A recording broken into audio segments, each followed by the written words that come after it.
আপনারা অনেকেই আছেন ফোনে বিকাশ অ্যাকাউন্ট থাকা সত্ত্বেও বাইরে গিয়ে ভেক্স লোড করেন। তো আজকে আমি আপনাদেরকে দেখাবো কিভাবে আপনার বিকাশ অ্যাকাউন্ট থেকে মোবাইল রিচার্জ করবেন অথবা অন্যের মোবাইলও রিচার্জ করতে পারবেন। তার জন্য প্রথমে আপনার ফোনের ডায়াল প্যাডটি ওপেন করে নেবেন।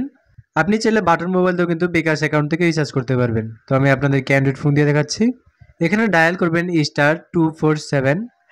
তারপর আপনার যেই সিমে বিকাশ অ্যাকাউন্ট রয়েছে সেই সিমে ক্লিক করে দেবেন। কিছুক্ষণ লোডিং নেওয়ার পরে এরকম একটা ইন্টারফেস চলে আসবে। তো এই জায়গায় আপনারা দেখতেই পাচ্ছেন 3 নম্বরে একটা অপশন রয়েছে মোবাইল রিচার্জ। তো আমরা ডাইরেক্ট 3 লিখে সেন্ড করে দেব।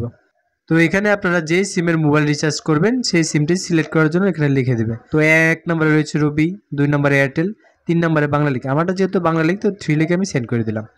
এই জায়গায় আপনারা সবসময় প্রিপেড অপশনটি দিবেন, তার জন্য 1 লিখে সেন্ড করে দেবেন। এখানে আপনারা যে সিমের টাকা ভরবেন সেই সিমের নাম্বারটি এখানে দিয়ে দেবেন। তো আমি আমার নাম্বারটি দিয়ে দিলাম 01987281266। এই জায়গায় নাম্বার দেওয়ার সময় অবশ্যই আপনার নাম্বারটি কিন্তু ভালো করে দেখবেন যে ভুল হলো কিনা। সেন্ডে ক্লিক করে এখানে আপনার রিচার্জ অ্যামাউন্টটা দিয়ে দিবেন। রিচার্জ অ্যামাউন্ট বলতে আপনার ফোনে কত টাকা ভরবেন সেটা এখানে লিখে সেন্ডে ক্লিক করে দিবেন। তারপরে এই জায়গায় আপনার পিনটি কিন্তু দিয়ে দেবেন। পিনটি কিন্তু আপনার অবশ্যই বিকাশের পিন দিবেন। আর অবশ্যই খেয়াল রাখবেন যাতে পিনটি ভুল না হয়, কারণ হচ্ছে আপনার বিকাশে কিন্তু বারে বারে পিন দিয়ে ডায়াল করলে আপনার বিকাশ অ্যাকাউন্টটি কিন্তু লক হয়ে যাবে। এখন সেন্ডে ক্লিক করলে আপনার মোবাইলের রিচার্জ কিন্তু হয়ে যাবে। এরকম আরো সঠিক তথ্য পাওয়ার জন্য চ্যানেলটি সাবস্ক্রাইব করে আমাকে বাজ দিয়ে রাখুন।